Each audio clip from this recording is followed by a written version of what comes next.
Happy Monday, book club hosted by Heather Skinner. Thank you for tuning in for our feature interview continuation with Helen Holder. Today we're going to start off talking about her book, I Painted a Magenta Flamingo. So I Painted a Magenta Flamingo is one of the only two books that Gemma and I read coming into your feature month because we wanted to enjoy reading the rest of them throughout the month too during your feature. So would you like to give a brief bio about I Painted a Magenta Flamingo?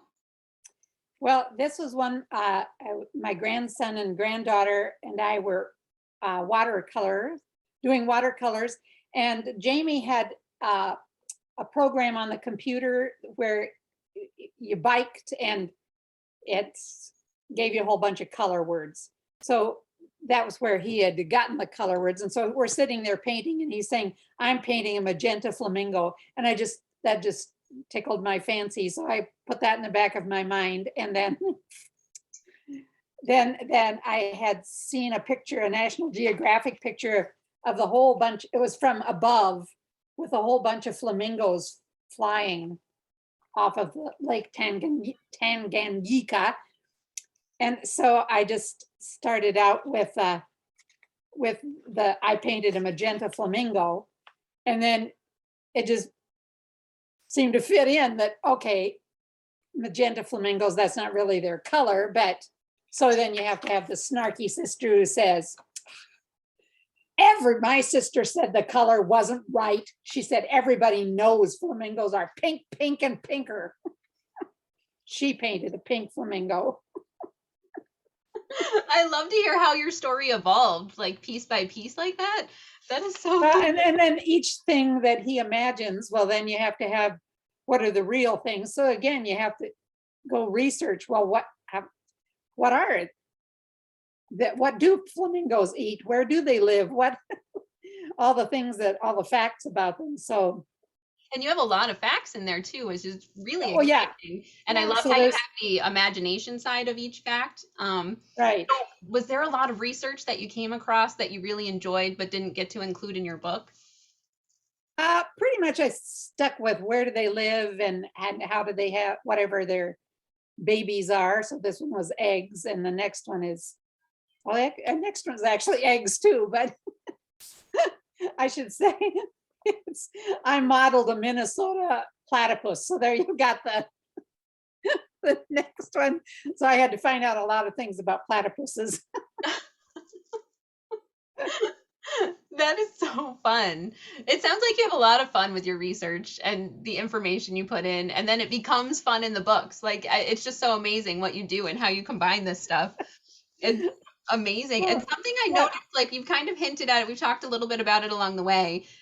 This was the first book we read by you, and Gemma was like blown away by the big words in the book. Like, she wasn't intimidated by it, she loved it, and she took the time to stop the first time around and be like, what's that? And it was really fun to do. So what made you not shy away from putting larger books in picture books for kids, or larger words? I think, specifically if you're wanting children to be reading, then you have to think about what words are they learning the skills to figure out. But I think more of read aloud to children, then you can use a lot of words. I mean, how do you expand their vocabulary unless you're putting them in there? And you kind of have to be aware of, okay, can they figure some of this out from the context, or do you need to have a glossary in this flamingo book? Of course, the glossary is really color words. So it's just, you have to be aware, but I don't know that you need to shy away, because as I say, you want to increase people's vocabulary. And you have to remember that children have a listening vocabulary that's much bigger than their reading vocabulary and their speaking vocabulary or understanding vocabulary. But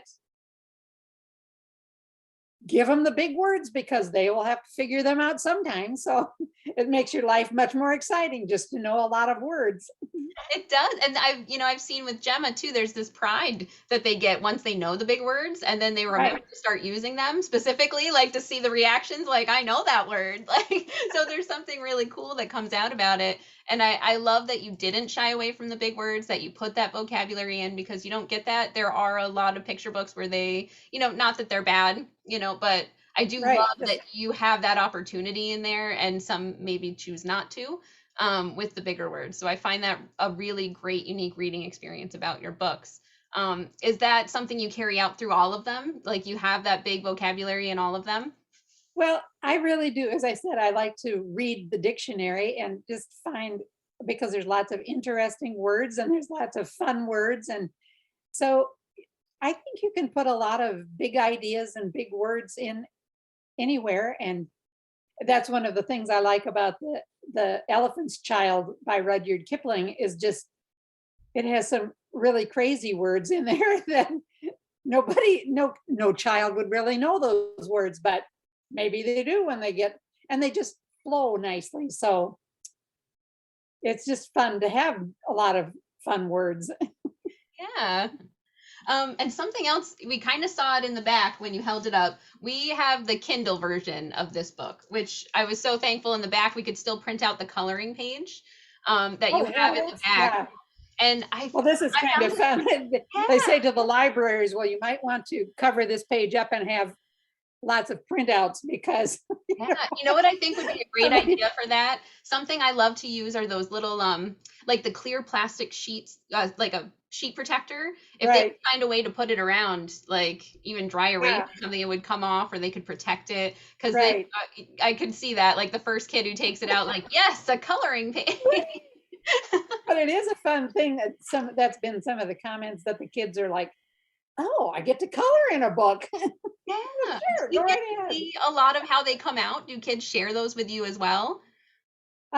So far, I've only seen the one from that little girl who had her yard flamingoed, but I found something really interesting because we could print ours out. Gemma's done it twice now.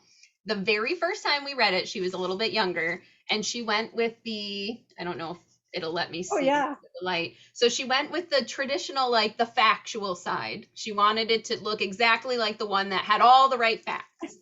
And then when we reread it this week, now that she's a little bit older and she's getting even more into art, it just had to be magenta. Like it was so fun. cool to see that evolution. And I wonder if like other kids who keep reading it, as they get older, if they have that same kind of switch of like the playful and the factual Yeah, side. I can be a little wilder than you think. Yeah, I think that's so fun to see that evolution and like how many different ways your book can resonate with a child every time they read it and the more they pick up. I think that's so cool. And being a former storytime educator for the library, I was wondering because when you read a book to the kids, you are also prepping, a song, a craft, some kind of game or activity to go along. Do you have, being a former, I'm a former storytime educator, you're a former teacher. What other fun things would you recommend with this book or even any of your other books that would be a fun combination for storytime educators reading your work? Well, of course, I painted a magenta flamingo, and it's about colors are the big thing in it. So just to do different colors for different things, and to know that there's, to have all the paint chips, or that there's lots of things you can make a paint chip book, for instance, or so just fun things. I painted, glorious Gertie'S fireworks. The the pictures of fireworks, how can you do those? What materials can you use? Would you want to use crayons? Would you want to use markers? Would you want to use glue paint or whatever? That there's lots of things. I think you can take most any story and you can find some craft to do with it. Or I think about terrific tongues that I might have I like to do bookmaking too. So that, there's the pull flaps and the different things you can do for action books that are fun. I just think about, oh, you could show a pop-up book with the tongue coming out.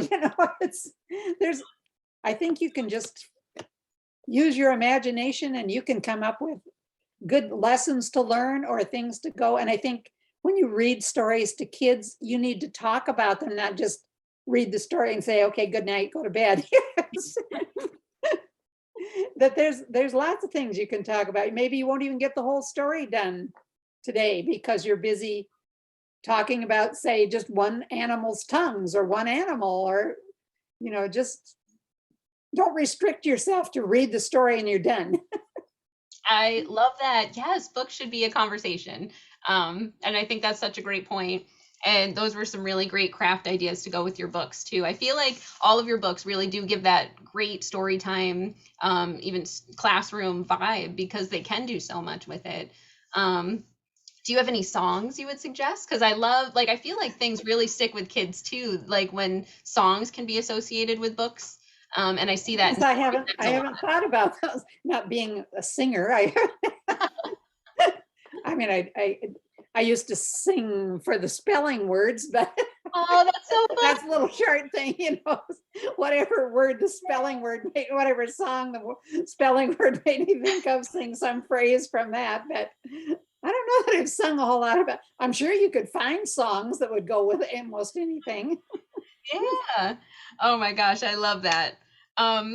So did you want to go ahead and hold up Gertie's Fabulous Fireworks again? Let's go ahead and talk about a brief bio of that one again, if we could. Well, this was on driving to Florida. I just saw some fireworks store, and the name of the fireworks store just really struck me as funny. So when we got to Florida, we camped in, and my husband and son went off to play golf. So I just wrote this story about glorious, I can't say glorious Gertie, whatever the title of that story was. And then I lost that when I went to come and put it on the computer when we got home. I couldn't find it anywhere. I have no idea what happened to it.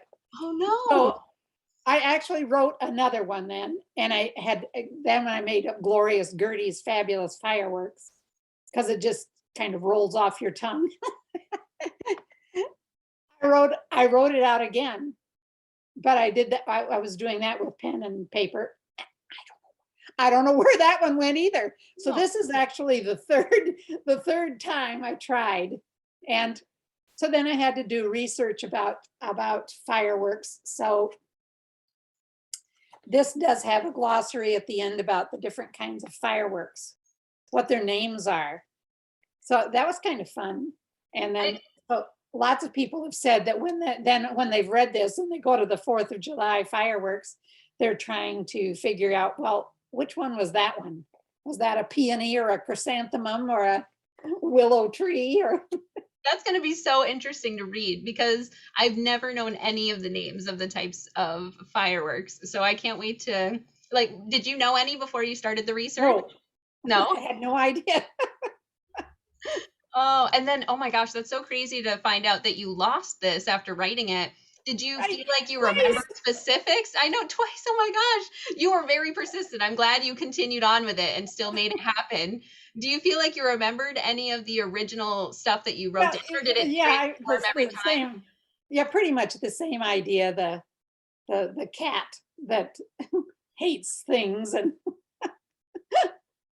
so there's a cat, and Uncle Sam is the cat who hates a lot of stuff. But oh, and I love there's that continuation of like an animal in all of your books, which I think is so fun. Kids love seeing animals. So even if it's kind of not the main character this time, it's a sidekick. Right. So what can we expect from this sidekick a little bit more? What is this cat? I don't know. Maybe we'll have to find something else that Sam hates.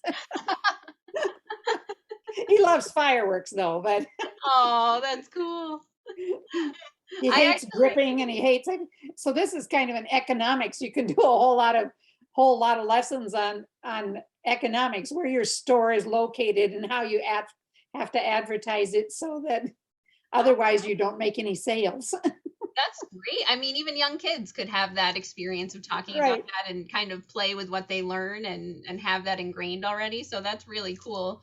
And you mentioned 4th of July with it too. I was curious because there are a lot of holidays that have fireworks. Was this specifically written for 4th of July going on in the book? Oh, Or yeah, yeah, and this it is is. Glorious Gertie Saves the Town's 4th of July celebration. And I came across some really interesting an article online. I just found out some places are replacing actual fireworks with drone fireworks shows. Have you heard of that? Oh, yeah, I've seen some of those, and those are pretty fantastic, but I don't That's know, cool. there's something about, I don't think they bang, but Yeah, I don't think there's they make. something about all the noise and the, I think they might be doing that too for like dogs. I think dogs are very scared of them and like right. PTSD and stuff. So I don't know if that's part of what they're doing aside from like, healthier for Well, the I think you can environment. just, But the ones I've seen, the pictures can be much more complicated than just with fireworks, but yeah, which must be a lot to control. Do you think Gertie would like those? Would she like yeah, the drone I technology? might have to expand and get modern in her new store. I'll keep my eye out. If any of these come out with more, I will be very excited. I'm already excited to read them as is. Do you have any fun like feedback or reviews you've gotten on this one that really stuck with you? Well, lots of people comment because there's not a whole lot of 4th of July stories, so it's fun to have one that's 4th of July. And just that the people have said, well, then my kids are trying to figure out which what's that firework according to the glossary in Glorious Gertie's. And That's really true because a big thing in our household, every time a birthday holiday comes up, we switch out our current like holiday books that we keep on our little coffee table area. Like, right, okay, these are the next ones coming. So it's always exciting to do that. And before your book, Gloria's Gertie's Fabulous Fireworks, that we'll be reading for it now too, each 4th of July coming up, we only had one, and I really had to work for it. It's just like a book about the Statue of Liberty, but there are fireworks in the picture, and right. I just kind of was like, it's 4th of July. It's this is our 4th Fireworks of must July be book. 4th. So it is really hard to find books for that holiday for kids, and I love the idea that we can incorporate books into every holiday. So I really love that you kind of filled that space with something that was a little bit more empty. So that's really cool. And I feel like it could probably carry over into other things like Diwali. I mean, anything with fireworks, New Year's. It could Right. be a fun read. So that's really cool. So do you want to switch on over? We'll talk about Terrific Tongues. I'm excited to talk about this one too. So you want to give another brief bio on that one? Well, as I said, the first one was the one of the kids at school just said, wow, your dog slobber all over you. And so then I just started doing, and we've been talking about cats, that cats clean you with their tongues and then the dogs slobber on you. So I just thought of some other tongues like mosquitoes, butterflies. Butterflies have curly ones, mosquitoes have sharp ones. And hummingbirds have fast tongues and parrots have black ones. So that was the first iteration of this book, was just the listing of a variety of animals and their tongues and what they're like. Pandas only taste bamboo. So then when I had submitted this to Fox Point, Chelsea, Kirsten and Chelsea are mother and daughter and partners in this business. She said, well, you could add a lot of the facts about tongues. Well, when to do the research for I painted a magenta flamingo, it's easy to look up flamingo and write down all the facts and look someplace else and get other facts and check facts against each other, different websites and things. But if you want to know facts about animal tongues, then you have to go and you have to look up the dogs, and then you have to read through all this stuff to find out this little tiny bit that they have in there about tongues. So that was a little more involved research, was a lot of looking and then looking here and looking there and reading all of this and finding out, well, this person didn't even discuss tongues. How's that a help to me? That's one good way to know that your book's really unique. Like there is nothing else out there like that, which is really exciting that it does make it hard probably to have to dig for all that. How long did it take you to do that research? Well, that probably took a couple, probably, well, let's see, this book came out later in 2020. So it's probably a good 3 or 4 months that I was just looking up tongue facts. Wow. So, That is really neat. yeah. I'm excited to read those wacky facts in there. Well, yeah, so it makes it kind of good because you can, this part can be just for a younger listener, or reader, and this part can be for somebody that's older and really interested. And I noticed in one of your reviews on this book, it said that their child, when they're reading the book to them, they like to mimic like the tongue movements. Is that written in a way where it prompts you for any interaction, or it's so contagious when you look at the picture? Well, the things about the human tongues are kind of stuck in here. So I like to eat ice cream with my tongue. Your tongue is a hard worker. Oh, that looks like a hard one to mimic. You got the curve in there. Yeah. Yeah, I don't think I could do it either. Nope. Well, that's actually a hereditary thing. Whether you can curl your tongue up like that. That's so cool. See, I didn't even know that. This is going to be really fun to read. Can you touch your nose with your tongue? And there's something, I think it's way back in the front, maybe. Oh, well, no, that's not it. I don't know, anyway, or somewhere it says brats stick theirs out. Oh. Oh, the kids must have so much fun. I can't wait to see Gemma's reaction to that one. She's going to do that right away. Oh yeah, here's the bratty kid sticking her tongue. Oh, over the shoulder sass and everything. Right. Oh, I love it. So that just has some things about in the world that different people, what does sticking out your tongue mean? So if you lived in Tibet, you might stick out your tongue to greet somebody. Hello. Oh my gosh. I don't know if it's in your book, but I just recently learned, because my cat never used to. She just started all of a sudden sticking her tongue out all the time. And I did research on it, and I didn't realize, I guess cats do that to kind of take in more information about their surroundings sometimes. And it's a normal thing. I'm like, that is so interesting. I didn't see that. No, I don't have that one in there. No? Yeah, that was new. I just had to do research because I'm like, why is she sticking her tongue out all the time? What is this new trick you've got? So it's kind of funny that we're going to be reading your book after that and doing my own little research on it. So that was fun. And I actually really, being in the mode right now where I'm homeschooling my daughter at first grade level, it got me really thinking, like in first grade for her age, there's so many things about the 5 senses and just every subject we're learning. And usually like taste and tongues are the hardest thing to find anything about. So have you ever thought about making this into like a continuation series? Like I thought excellent ears or something like that next, like keep going to get all those facts in and make it a whole like. Right. Yeah. Get all 5 senses. Yeah. Well, it's kind of on the list, but I don't know if I feel like I've accidentally been trying to add stuff to your list here. I'm not trying to be, I'm just so intrigued by your work. Like I could just, my daughter and I were both saying like, gosh, Gemma said everything, both things we read of yours so far. She's like, when's the sequel? Like she just loves your writing. Right, I have to do the whole series. Right. And it seems like you get that a lot, like with An Unusual Tale. So this has been so much fun for this next part of our book chat. So again, please don't go anywhere. We're going to continue to talk about your books, David's Pretzels and Sleepover with Grandma next. And members, thank you again so much for watching. Please remember to like and subscribe so that you'll be notified next week, Monday, March 21st, 2022, right when the last continuation of our interview posts. Happy reading.